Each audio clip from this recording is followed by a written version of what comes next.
China war für mich 1988, 1989 kein neues Land. Ja, ja. Meine erste Begegnung mit China ist 1959. Dort war ich 5 Wochen in China mit einer Jugenddelegation. Und ich will offen sagen, dieses Land war ein Land für mich zunächst schwer fassbar, mit seinen riesengroßen Flächen, mit 700 Millionen Menschen, mit Herausforderungen, denen man sich aus einem Land mit 17 Millionen überhaupt nicht, auch in der Art, wie wir die DDR begriffen, auch unsere Jugendarbeit gestalteten, mit dem man erstmal lernen musste, überhaupt einen Kontakt zu finden. Ich muss sagen, ich bin mit sehr tiefen Eindrücken damals aus China zurück, aber auch mit dem ersten Empfinden, es ist ein Land, in dem Konflikte sich entwickeln können.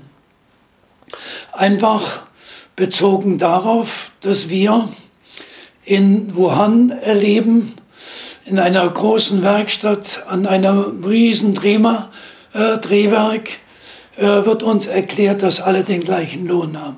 Ob die junge Frau, die oben im Kran sitzt, jener, der mit seinem Haken die Späne wegzieht und der ein ganz genaues Werkstück abliefern muss mit einer Welle und dem erklären, sie sind doch alle an diesem Stück beteiligt. Mhm. Leistungsanspruch war schon nicht. Und wir hatten das Gefühl, hier wird sich etwas entwickeln, das nicht frei von Konflikten bleibt. Wir waren in Wuhan und erleben ein gewaltiges Stahlwerk und sind auf den Dörfern und erleben noch die kleinen Hochöfen. Also alle Gegensätze, alle Probleme, die ja dann auch mit dem großen Sprung und was dann einsetzt, aufbrechen.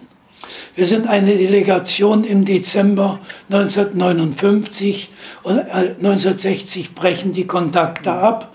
Die Häuser der Freundschaft der sowjetischen Spezialisten werden geschlossen und China ist mit mal ein Land, mit dem wir Distanz haben.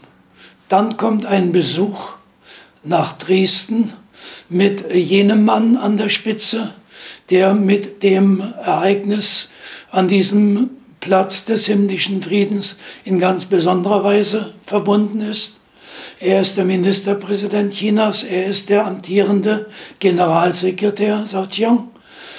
Und das Problem besteht nun mit einem Mal darin, dass er mich einlädt, nach China zu kommen. Mhm. Ich besuche China, die Provinz Guangdong und ihr Zentrum Guangzhou. Und es entwickelt sich ein neues Verhältnis mit China. Und bei der chinesischen Botschaft weiß man um meine Beziehungen. Nun kommen die Ereignisse und eine Urlaubergruppe, die ursprünglich aus ZK-Mitgliedern bestehen sollte. Wir stehen gewissermaßen auf Abberuf. Die anderen suchen sich ein anderes Land, wo sie Urlaub machen wollen. Ich mit meiner Frau, wir wollen, dass wir in der DDR unseren Urlaub machen. Und der chinesische Botschafter lädt mich ein und spricht mit mir. Sagt, du weißt, wir sind in einer Situation größter Isolierung. Und wir möchten, dass wir irgendeine Form finden, dass Ereignisse dazugehören, die uns auch aus dieser Isolierung herausbringen. Und das war für mich ein Motiv.